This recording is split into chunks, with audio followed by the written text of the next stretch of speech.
2 young men are dead. 2 separate roads, 2 separate attacks, and one growing question Nigerians are asking louder every day.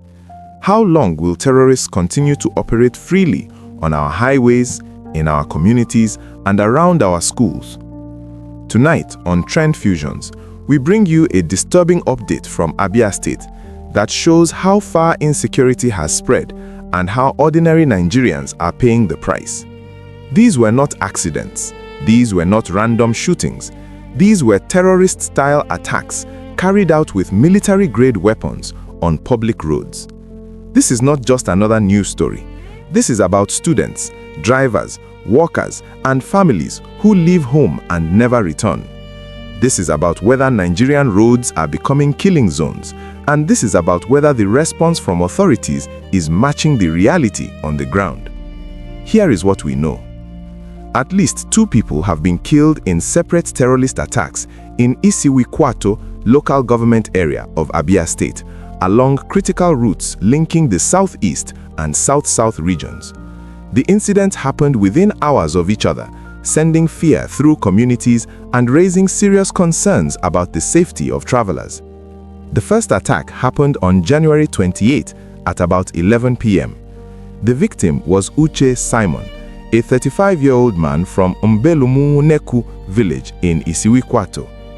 According to sources, Uche Simon was returning from Abia State University when terrorists attacked him along the road. He was shot on his right hand and on the left side of his chest. The attackers also stole his black Q-Link motorcycle before fleeing the scene. This was not a robbery with knives or sticks. This was a violent terrorist-style attack involving firearms. Police officers led by the Divisional Police Officer of Isuikwuato responded to the scene. During the investigation, police recovered an empty AK-47 shell casing, confirming that the terrorists used a military-grade assault rifle. Uche Simon was rushed to Living Home Hospital in Isuikwuato, where a medical doctor confirmed him dead. His body has been deposited at the hospital morgue for autopsy. Police say investigations are ongoing, working with community leaders and vigilante groups to identify and apprehend the terrorists, recover the stolen motorcycle, and prevent further attacks. The case is expected to be transferred to the State Criminal Investigation Department for further investigation. Less than 24 hours later, another life was lost. On January 29 at about 6 a.m., terrorists struck again along Naija Junction on the Port Harcourt-Enugu Expressway, one of the most important transport corridors in the region. This road is used daily by commercial drivers, traders, students, and travelers moving between states. The victim was Auba Abdul Salam, a 19-year-old motorboy working with driver Ajiya Ahmed from Mangu in Plateau State. According to the driver, he had stopped briefly to check his vehicle when he heard 2 gunshots. He immediately moved the truck from the spot, but the young motorboy had already been hit. Auba Abdul Salam sustained fatal gunshot injuries to his waist. He was later taken to the General Hospital in Isuikwuato, where he was confirmed dead. Following a request by the Seriki Hausa Abia State, Halaji Ezeyaro, the body was released for burial according to Islamic rites. Police say manhunts for the terrorists are ongoing and patrols have been intensified in the area to prevent further attacks. But for many Nigerians, these statements sound familiar. The question many people are asking is simple. How many times have we heard the same words after deadly attacks, and how often do we see lasting change? These killings are not isolated. They fit into a wider national pattern where terrorists and heavily armed criminal groups operate along highways, forest corridors, and rural routes with growing confidence. From the north to the west, and now increasingly into parts of the east, Nigerians are seeing the same tactics: sudden ambushes, shootings, kidnappings, and quick escapes into nearby forests or ungoverned areas. The use of AK-47 rifles, the targeting of travelers, and the boldness of these attacks show that this is no longer simple crime. This is organized terror-style violence. It is designed to spread fear, control movement, and create zones where ordinary citizens no longer feel safe. Students now think twice before returning home at night.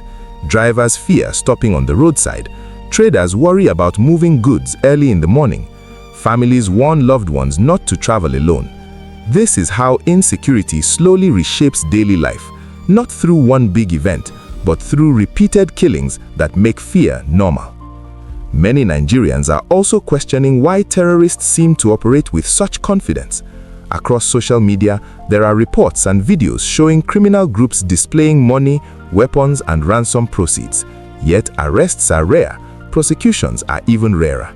Victims' families are left with grief, while attackers disappear back into the shadows. The motive behind these attacks is complex, but security analysts point to several overlapping factors. Kidnapping for ransom has become a major source of funding. Illegal arms trafficking has made military-grade weapons widely available. Forested and border areas provide cover for escape and regrouping. Weak intelligence sharing and delayed response times give terrorists room to operate. In some cases, compromised information and corruption also play a role, allowing attackers to stay ahead of security forces. What makes this even more dangerous is perception. When terrorists believe they will not be caught, they become bolder. When communities see repeated attacks without visible justice, trust in the system erodes. Fear spreads. People begin to adjust their lives around insecurity, and that is how terror achieves its goal without even needing to strike every day. For Abia State and surrounding areas, these attacks raise urgent questions. Are patrols sufficient on major highways? Are forest routes being properly monitored? Is intelligence being gathered and acted upon fast enough?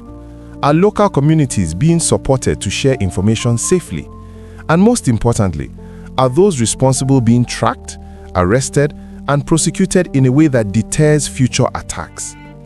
For the families of Uche Simon and Awaba Abdul Salam, these questions come too late. 2 young men are dead.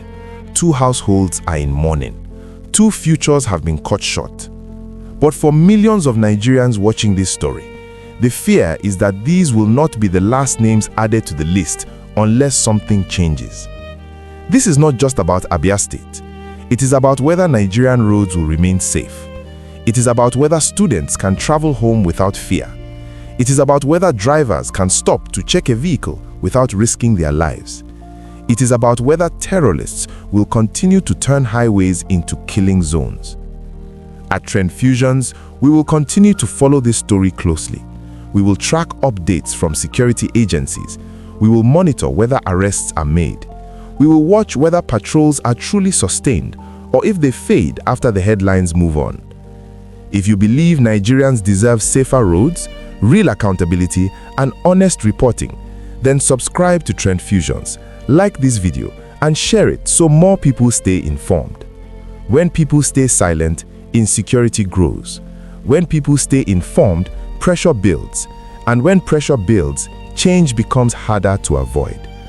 2 killings, 2 roads, 1 nation asking for answers.